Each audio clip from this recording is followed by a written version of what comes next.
Chapter 12 of He Can Who Thinks He Can, by Orison Swett Marden. Originality.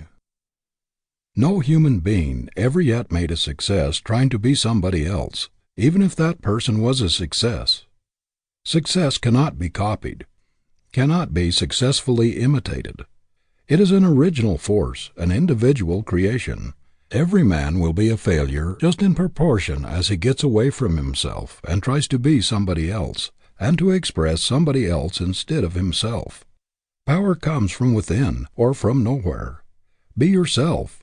Listen to the voice within. There is room for improvement in every profession, in every trade, and in every business. The world wants men who can do things in new and better ways. Don't think because your plan or idea has no precedent, or because you are young and inexperienced, that you will not get a hearing. The man who has anything new and valuable to give to the world will be listened to and will be followed. The man of strong individuality, who dares to think his own thoughts and originate his own method, who is not afraid to be himself and is not a copy of someone else, quickly gets recognition. Nothing else will attract the attention of an employer or the rest of the world so quickly as originality and unique ways of doing things, especially if they are effective. Blaze your own way, make your own path, or you will never make any impression on the world.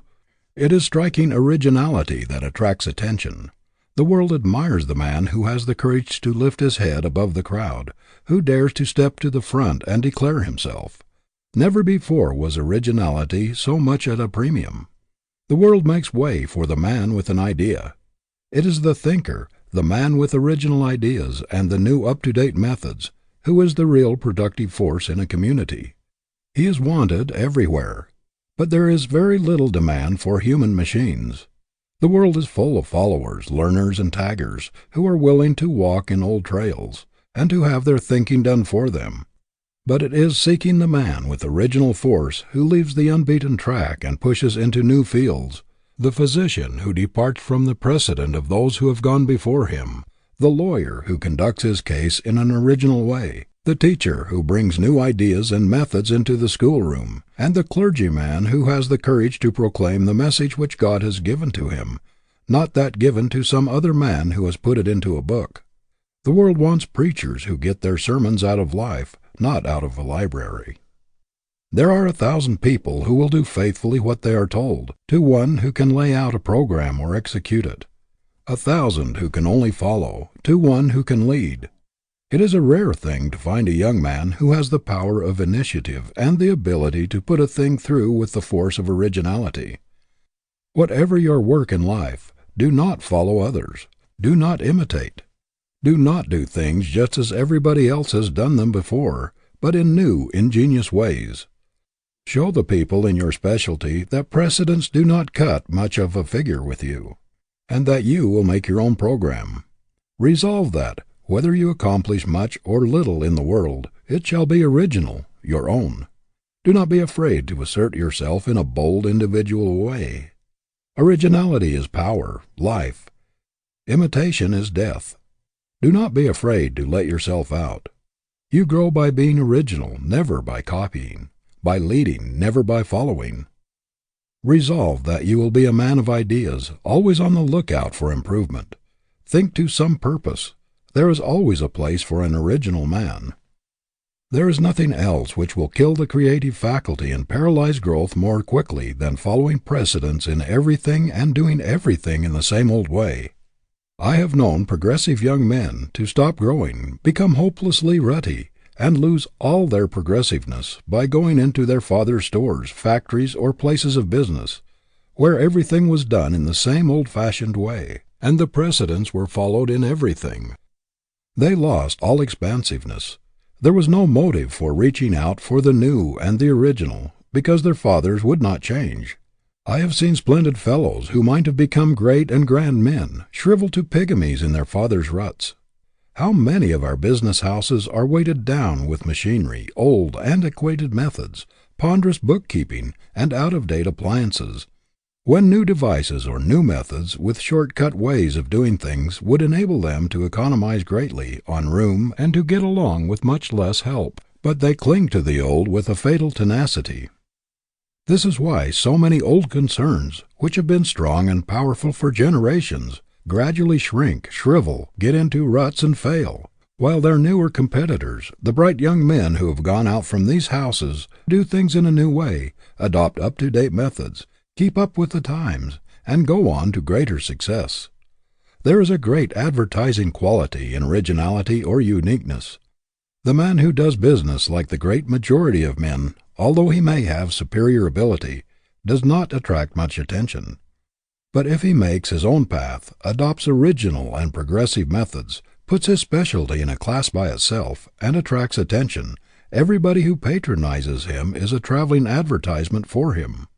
There is a specialty store in Boston whose progressive proprietors make a study of original ways of doing everything. For example, all change is given in brand new money, direct from the United States Treasury or Mint. This does not cost much and causes but little trouble, yet it is a very shrewd advertisement. It is especially attractive to women and children and has brought a great deal of trade.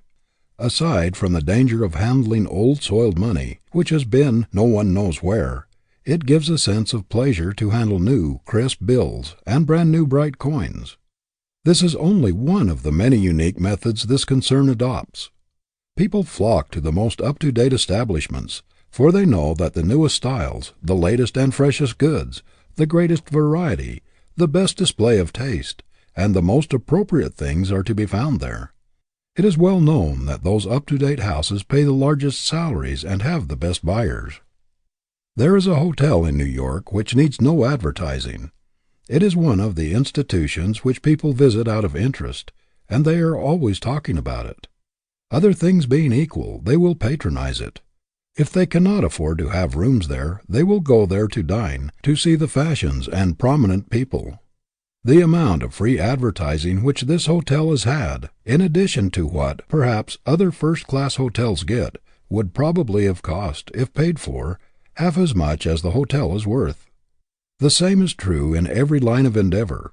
It is the newest and the most up-to-date concern that has the latest devices and the freshest and most original ideas that draws the people. Do not, however, make the mistake of thinking that if you simply do things in new ways, you will necessarily be successful. It is effective originality that counts. There are thousands of men who are always chasing new ideas, new ways of doing things, who never accomplish anything of note, because they are not effective, not practical.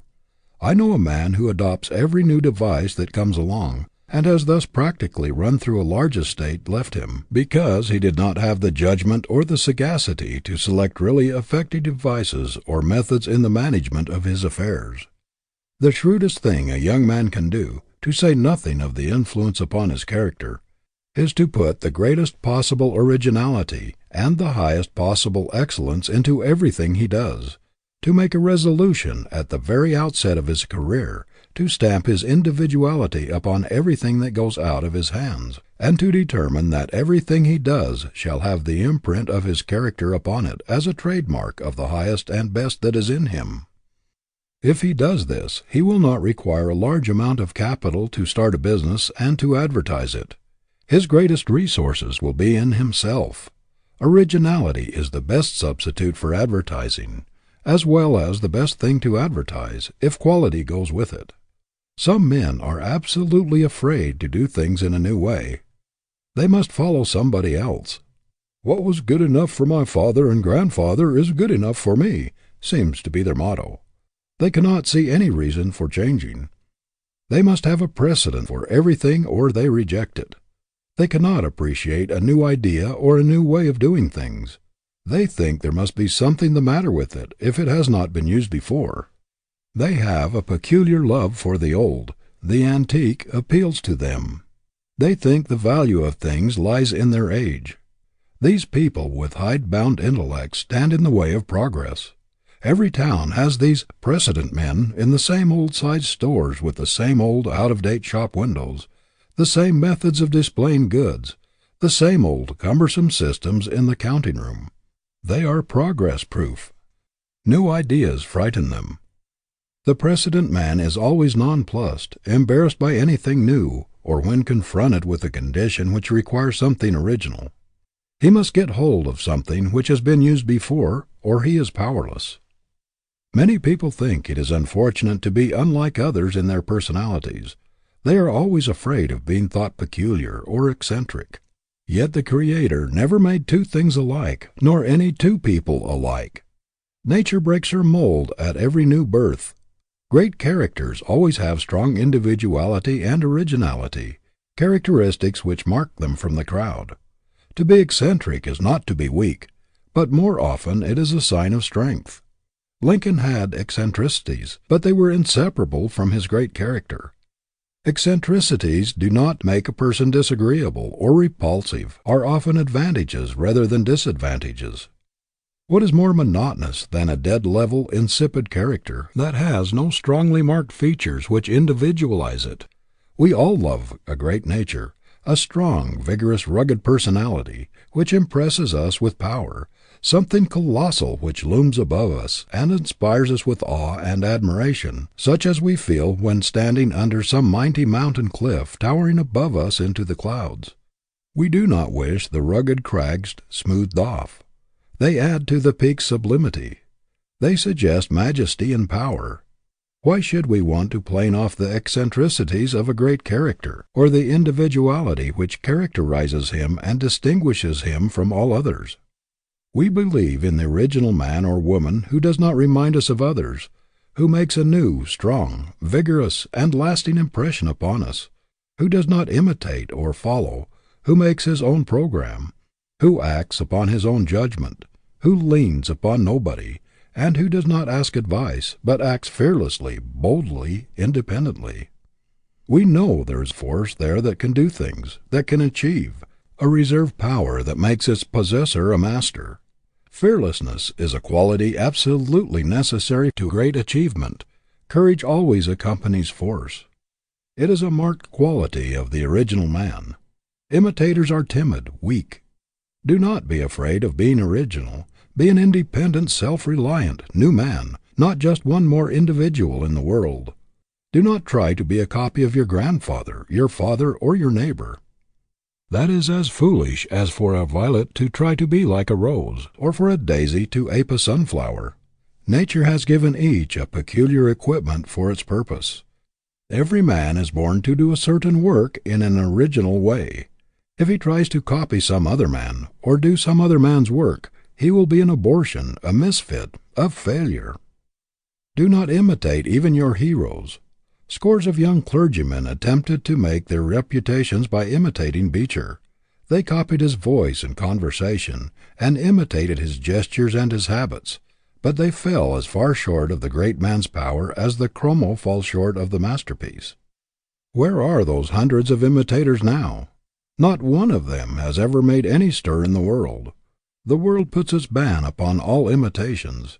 It despises a man who tags on to somebody else, leans, or imitates. He is always classed as a weakling, without force, power, or individuality. We hear a great deal about the dangers of the one-man power in our great corporations. People say that they should be managed by large committees, or boards of directors. That too much power should not be put into the hands of one man.